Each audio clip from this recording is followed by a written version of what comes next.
Why did I do this game? Don't get me wrong, it's not terrible. I mean, it's better than playing Maniac Sports all over again. But I spent, what, 60, 70 hours on this game in short little hour or two long bursts. So my reviews slowed to a halt for months. I let Dana Harrington take over my life. No one wants to watch someone play a single game for that long. Right? Oh, well, just rest assured, that's not going to happen again for a long time. Anyway, Solo Joe.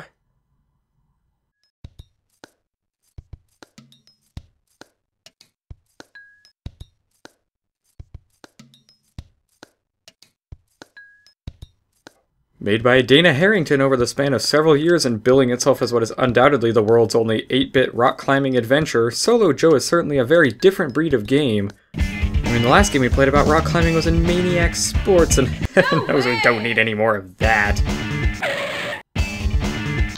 There's nothing to grab there! Now, I'd recommend going and trying this game for yourselves, at least the demo, as I'm going to get quite spoilery as I tend to do when I go over a game. If you follow me, though, you probably already know that.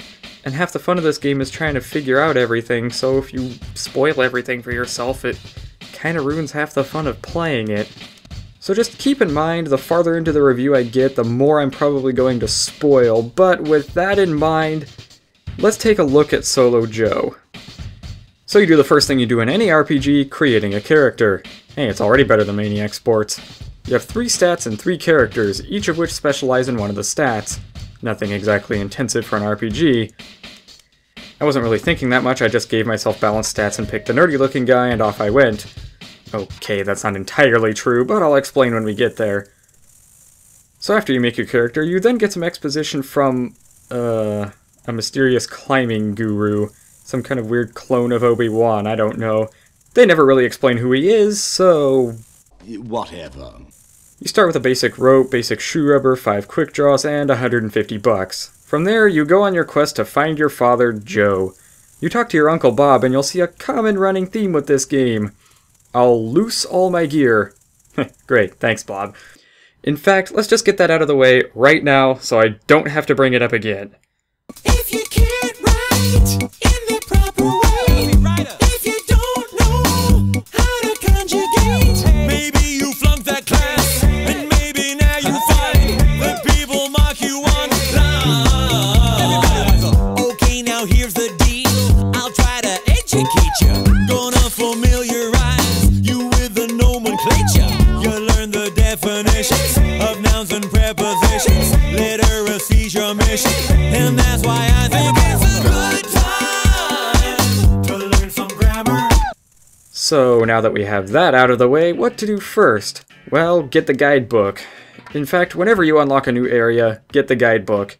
Otherwise the routes aren't even labeled and graded. It's $25 you absolutely need to spend if you hope to get anywhere in this game. Otherwise you're just going to be climbing blindly at routes, and really, who wants that?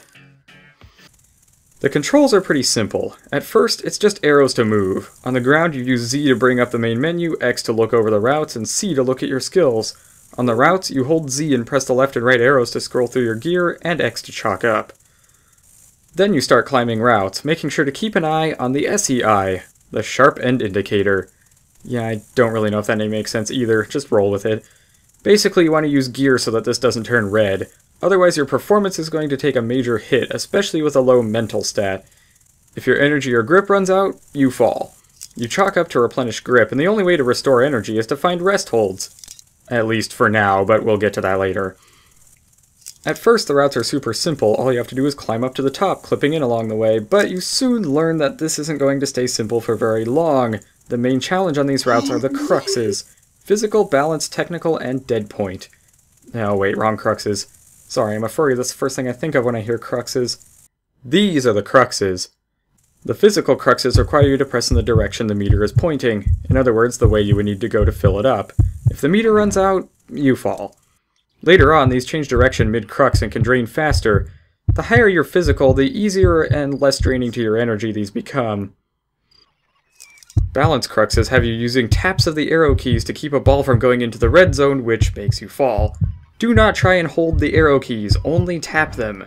The blue ones only require a couple of taps to balance out, the purple ones require 3, sometimes 4. A higher technical stat doesn't make them any easier, but it does make them drain less energy. Dead point cruxes don't show up until later, I don't really know why, they're pretty easy. Just time your hit of the Z button right. If you miss, you lose a slight bit of energy. If you haven't hit it by the end of the crux, you fall. And technical cruxes, well, they're basically quick-time events. Well, all the cruxes are quick-time events, but this type especially. Some of them can get absolutely insane and require a really fast reaction time. If you don't hit a button in time, you fall. If you hit the wrong button, you fall. If you hit a button with no prompt showing, you fall. Later technicals aren't even readable unless your skill is high enough, or they'll drain too much energy if your skill is low. That's right, the skill doesn't make them easier, just possible. This is one of the bigger complaints I have about the game. They just seem disproportionately brutal compared to all the other cruxes. Luckily, only some of the harder cruxes are really terrifying in that regard. Earlier, your main concern is building up stats so you don't run out of energy rather than the difficulty of the cruxes. Oh, and building up some funds. You might wonder how you earn money in this game. Well, one way is to snag gear off the walls, but don't sell to carabiners. Why? We'll get to that later. You can also pick up cash pickups from off the walls, and you get money just from climbing routes, making more money from free soloing. That would be climbing without a rope. Do not try that without a higher mental stat. Oh yes, apparently you have a sponsor. Who's sponsoring you? I have to assume it's the Gear Exchange because, well, I don't see any other companies in this game. Hey, it's a better explanation than trying to figure out how you're getting money in Turbo Math Facts. So after climbing new routes for about an hour, I talked to Roy and he tells me the Access Fund is close to opening a new place. Just $50 more. So what's the moral here? Don't donate until you need to? Yeah, video game, not real life. At different points you can unlock new areas. I'm not sure how exactly this is determined, but just keep climbing and it'll happen, it seems. It's not a big deal. Nothing cryptic. Also, talk to Bob often. He'll usually give you tips on who to talk to next. Or, heck, it's an RPG, just have a chat with everyone once in a while. If you haven't learned how to place trad gear yet, learn as much as you can. You'll need it for the second area onwards. Yeah, you can only place trad gear where your character knows he can place it, indicated by the blue flashes while you're climbing a wall. The stoppers tend to be for tiny cracks in the bottoms of bigger ones, the cams are for the middle and tops of cracks and parallel features. The big bros are for big parallel features, it'll be completely obvious where you use these. Don't carry more gear than you need, or you lose energy quick from all the additional weight. Now this is where I'm going to begin to get real spoilery. In the second area, you'll start the game's first chain of fetch quests. You'll see these nuts on the ground. Gather all 5 and talk to this crazy squirrel lady, and she'll give you her chapstick. Okay, don't know what I need that for. Turns out you can give this to Trad Chica and she'll give you her old shoes. I wonder if Trad knows that chapstick was originally someone else's. Gross. Then you keep climbing until you unlock the third area, trade the old shoes for some gloves, who you also trade your guidebook to for a clue to find Joe. That seems rather trivial. What, you can't just tell me this clue? I have to give you a $25 guidebook? Fine, whatever. So buy a new guidebook, then give the gloves to the squirrel lady to warm her hands. What, the warm fuzzy squirrels you have around won't work? I guess they wouldn't stay on your hands. She gives you a cup of tea, which you then give to the guru, who teaches you Chalk Lock, activated with X and C when the white cube down there is full. Useful when you're running out of grip during a crux, unless it's a technical, because of course, the technicals are brutal. Yeah, he teaches you a new climbing technique for some tea. Weird. What, the Gear Exchange doesn't sell water? Did I get the only tea in the entire area? Most importantly, is the guru possibly British? It is a little finicky though, you have to hold X before you hit C, otherwise it doesn't work. You also have to keep an eye on your shoe rubber. If it's worn, you won't be able to climb certain segments of some walls that require some smearing. If this gets below about 60%, it's probably time for a resole. You'll eventually not have to do this, but once again we'll get to that later. You can probably also upgrade your rope at this point, which will make you lighter and therefore make things easier to climb when you're tied in. Just make sure to leave some money for learning more skills along the way. Trad Chica starts charging a lot. Be wary of routes that tell you how hard it is to place protection until you have these higher levels of trad gear placement. Hilariously enough though, she'll still say you're not ready for harder trad routes, even after you've learned all 5 levels of gear placement. What, no line about teaching you all that she knows? That shouldn't have been that hard to program. At least the areas aren't very expensive to unlock. After a while, you'll be prompted to donate $150 to unlock the 4th area, which is home to a seemingly impossible attribute point pickup. I've seen video of it. You're supposed to lure this scorpion down and go around it, but it just doesn't work for me. Why are scorpions always haunting me in these rock climbing games? At least they're only in this one area, and they're not hiding in the rocks. Oh, right, I didn't mention that yet. There's 4 different types of pickups on the walls.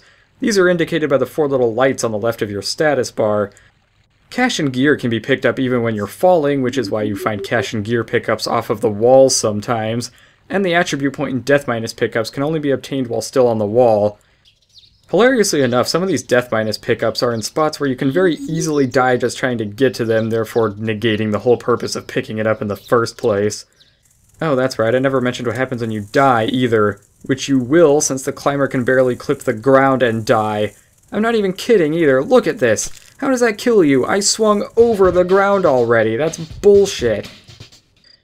Anyways, when you die, you lose your current experience points, and you also get a death added to your record, which affects your score. The death minuses take one of these deaths away. You can also buy them from the shop once you have both ropes, but it's really expensive.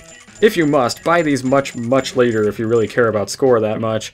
The height you have to go until you die seems to steadily go up as you level up until it seems like you can drop several stories and be just fine. Which means you could probably start making a parkour game after this. So, you'll start noticing things about dinos and hidden rests in the guidebook. These are dynamic moves, meaning you basically leap off of the wall to another hold, and the hidden rests are no hands rests in parallel features of the wall. Of course, you first have to learn these skills, which will involve money, so avoid these routes until Uncle Bob tells you to talk to Danger Dan. You know, the one who says, "You're not ready to know what I know." I know, we went over the grammar stuff already, but that one's particularly bad. So, you'll need to climb walls, grab cash pickups, gather some booty. Hey, that's what the game calls gear on the wall, not me. Am I the only one that thinks it's a terrible idea to just use old gear hanging on the wall, just clip into it? I mean, yeah, that's perfectly safe, kids. Clip into old gear that's just hanging on the wall for heaven knows how long. Perfectly safe, children. Yeah, I know it's a video game. You could also try unclipping and free soloing some easy routes. You'll need to get a feel for your energy drain when you're unsafe, though, at least until your mental stat is near maxed out. However, you also have no extra weight when soloing either, so there is that to factor in. Soloing routes will net you more money and gets you that nice S on the route in your guidebook. I should also mention what the colors in the guidebook mean. Red is a red point, which I thought was what the technical cruxes did to my mood, but no, it means it took you more than one try to climb a route. Green is an on-site, which means you were successful on the first climb, and yellow is an on-site solo, which means you did a successful ascent the first time, not roped in. Yeah, I don't have any of those. So, gather $1,000 and go learn that technique from Danger Dan, the Dino, which opens up a lot of routes and a lot of pickups on previous routes as well. That's one good thing I can say about this game. Once it teaches you a technique, it's not too hard to pick up on when and where to use it. Basically, what you do to do a dino is hold down the C key, hold one of 5 directions, and release C to fling yourself in that direction. The maximum distance you can go is determined by your physical stats, so large dynamic moves will require a high physical stat. Of course, going left or right still seems to make you go up slightly, I guess because you're pushing yourself off the wall, so it takes a little while to get the hang of where exactly you need to be for a dino to work. So save up another $200 and you can do some spelunking. That's right, cave climbing, where you have a light even though you don't seem to be wearing a helmet or a light. Yeah, figure that one out. I guess they have glowing foreheads or something. Oh, and you really need the guidebooks for these routes. Some of the routes have you putting giant cams behind flakes in the wall. It's hardly used at all anywhere else, so it can really trip you up. This is also where you may notice the game starting to get a bit more dastardly. This is an issue I have with the game. At first the progression is quick, you seem to find new areas quicker than you exhaust the old ones, then you get better and go back to the other places to climb harder routes. Then it gets to the point that you're grinding for stats or attempting the same route over and over again trying to decipher a damn technical crux. Some of these get insane, they require you to react quicker than any normal sane person ever could. How would you on-site this without some sort of beta beforehand?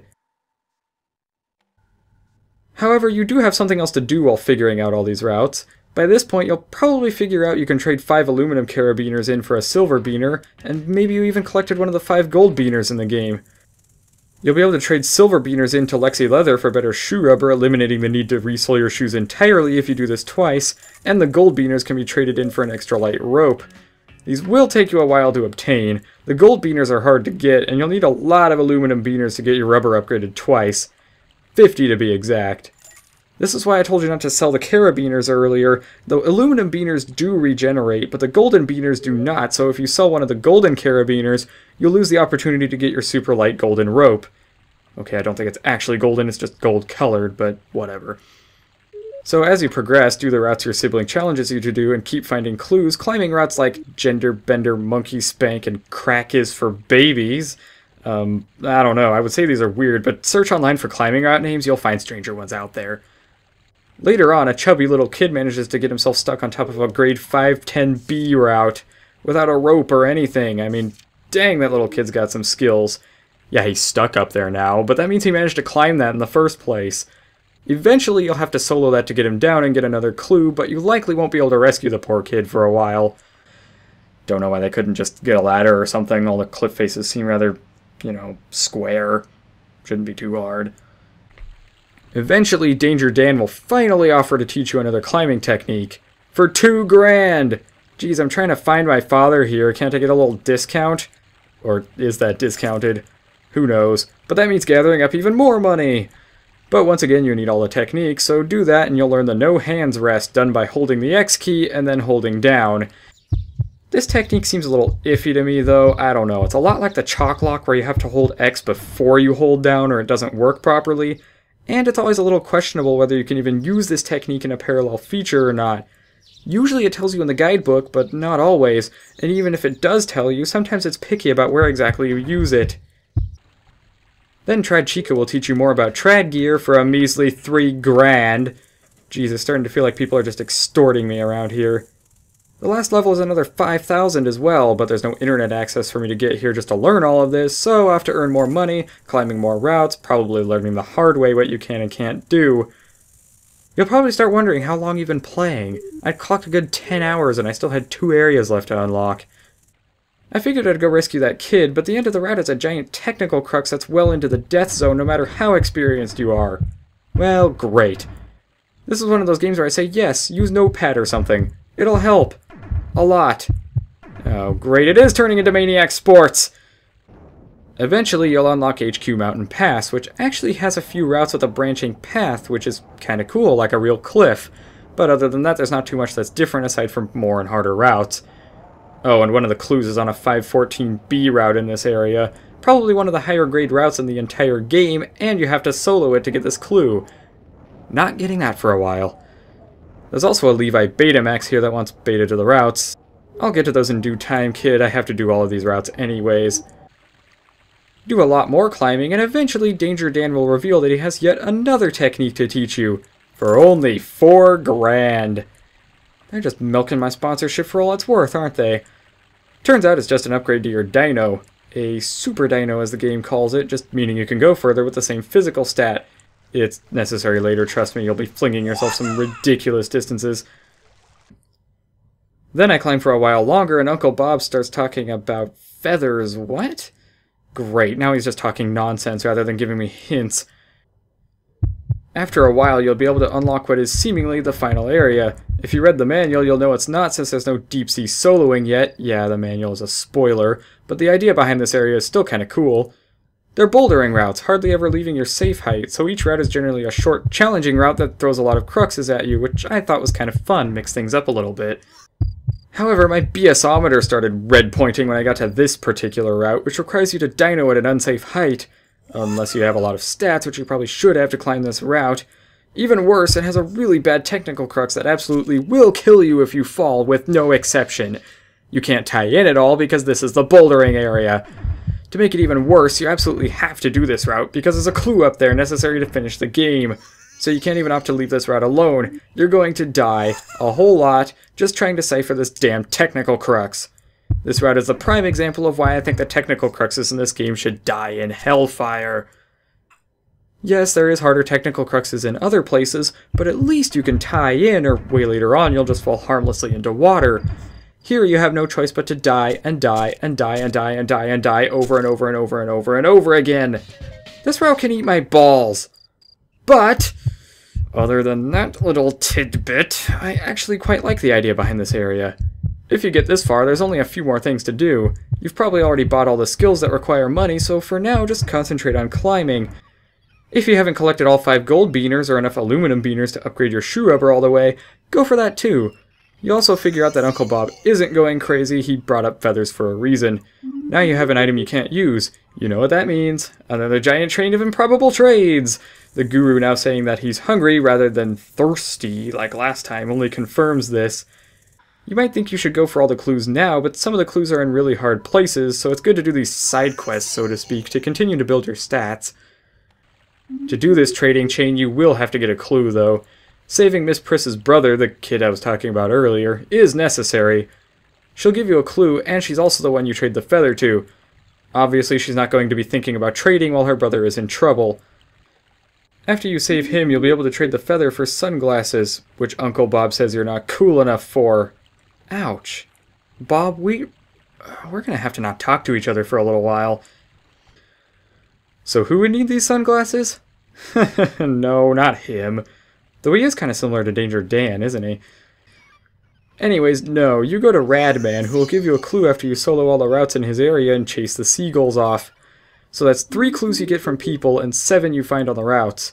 He'll trade you your sunglasses for a ham sandwich. Okay, sure. What do I need a ham sandwich for? Oh, wait a minute, Bob will trade me the granola for the ham sandwich? Bob's part of this trading chain now? So then the guru will teach you the Zen technique for your granola. Say what you will about the guru, he doesn't ask for much.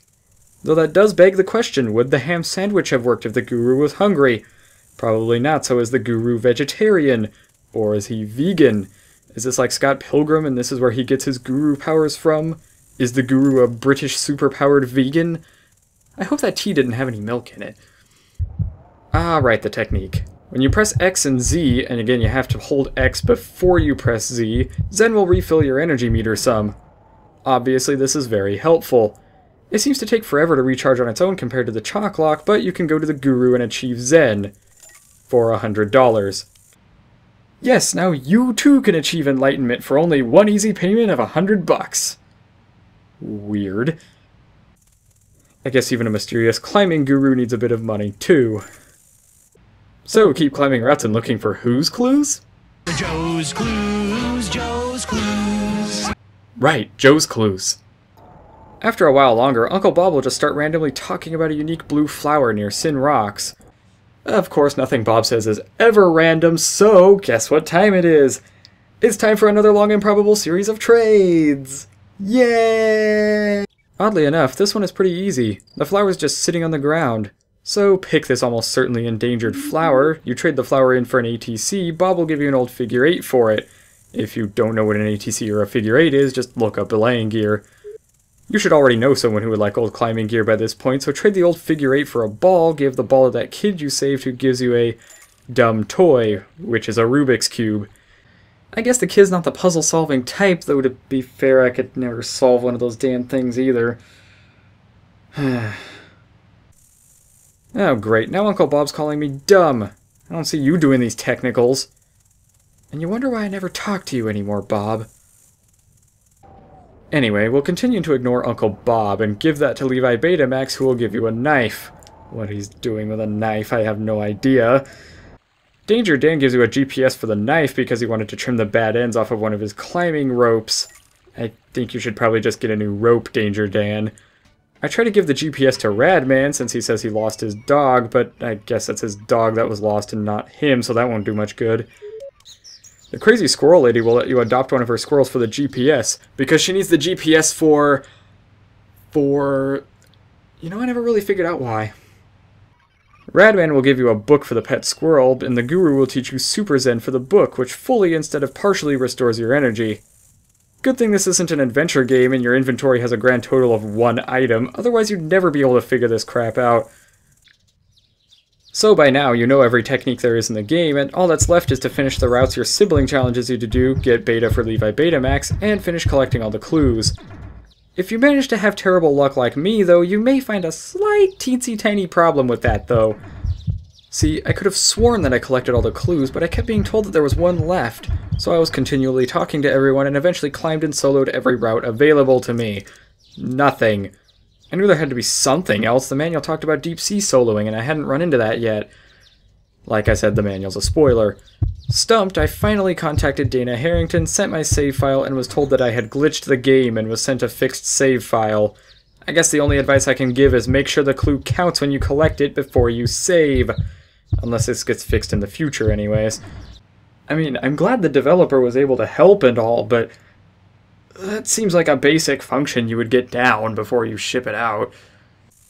But even if you're not sitting around soloing all the routes trying to figure out what to do due to a glitch, you'll still have most of what's available before you unlock the last area, Psycho Block. Completing all the routes your sibling tells you to gets you the guidebook, and getting all the Beta Levi Betamax wants gets you the beta required for the game's giant ultimate route, the Flying Nut Muncher.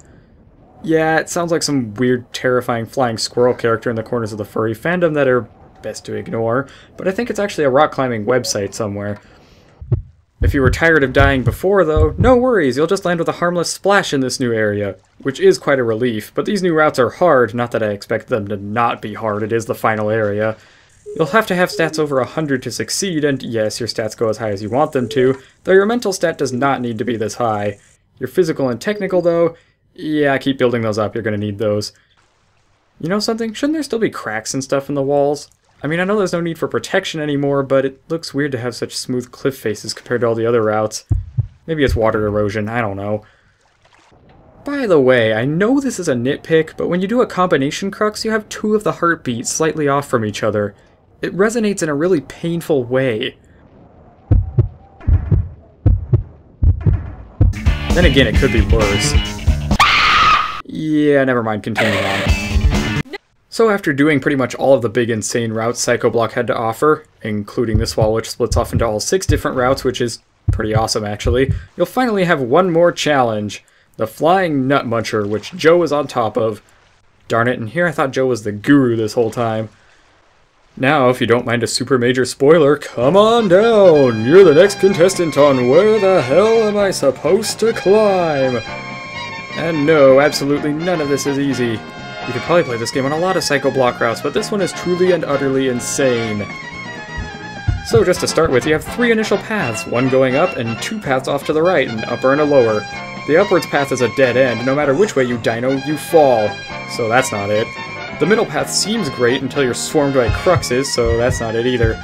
Take the lower path and dino over. Immediately after this, you have 2 paths to choose from. To the right is a dino, but that path leads absolutely nowhere. The correct way is up, through an energy-draining combination crux and off to another dino. Yeah, you're going to need huge amounts of all your stats, especially technical, if you hope to complete this route. Immediately after this, you can go up or down. If you go up, yes, you can dino over, but look, it doesn't lead anywhere. You might go down and try and dino over, but it doesn't seem like there's anything to grab onto. So what do? You just rest on top of this cliff here. You can just walk over it.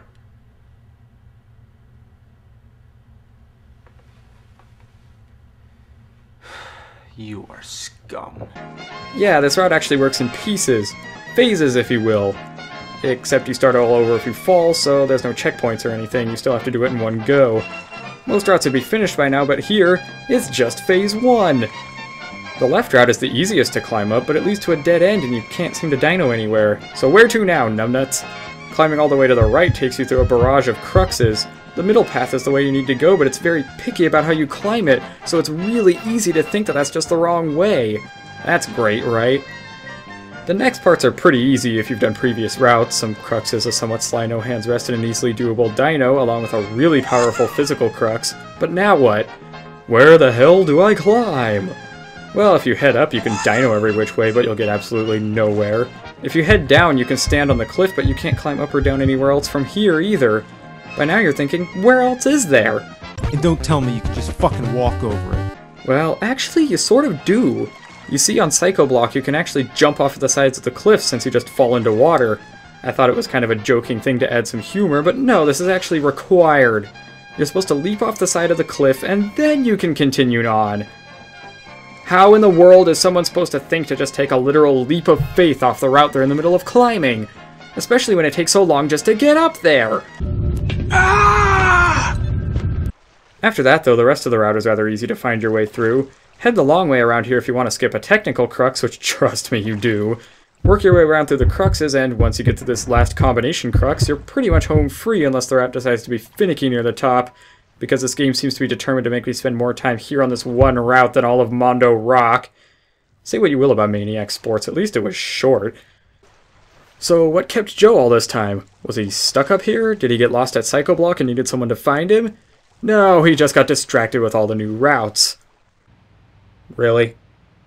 What the hell is wrong with you, Joe? I mean, come on, imagine you're his kid, you haven't heard from him in heaven knows how long, and then you finally find him and it's like, oh my god, Dad, there you are, let's get you down from here. Hey, kiddo, sorry, just got a bit distracted here. Come on, let's climb. What? Really? We thought you were freaking dead. I'm sorry. You are the worst parent ever. I mean, really now? He couldn't give a call, a text, some kind of postcard, something? Ah, well, after getting a congratulatory message saying there are still more routes to climb, whether you've actually done all the other routes or not, then we've officially reached the end of Solo Joe. Hey, it's a lot better than most 8-bit ending screens. And you know what? Maybe we'll see some new routes or some of Joe's old routes in the planned sequel. That looks set to play a whole lot differently, and you know what? It's making me curious all over again. So that's Solo Joe. Is it for everyone? Hell no, but you may as well try the demo. As many flaws of varying sizes as I can point out, there really is nothing else quite like it. So I say you at least owe it to yourself to give it a shot. Just prepare to lose a lot of time if you plan on seeing it all the way through. It may cause you, too, to proclaim, Dana Harrington, you ruined my life! This is Tanara Kuranov signing off. Time to boldly go another place where no man has gone before.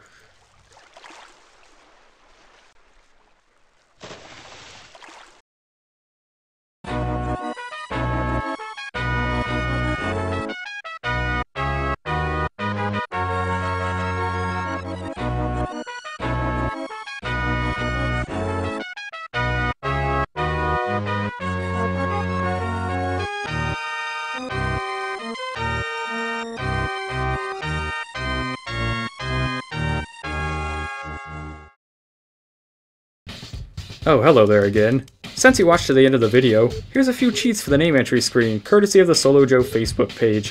First thing to know, holding the spacebar and entering a character gives you an exclamation point. With that in mind, let's look at these cheats. Entering in Schmo will let you start as Joe, who is superior in all stats rather than just one.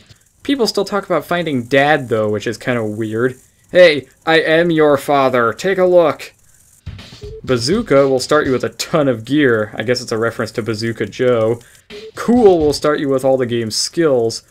Lastly, if you use 34 points or less on a new character, meaning you're a grade 5.3, and solo the Tooth Fairy, and possibly Bits and Pieces, I'm not sure, you get more attribute points and score than normal. It's a pretty good way to start the game off, especially since this one doesn't mark you as a cheater.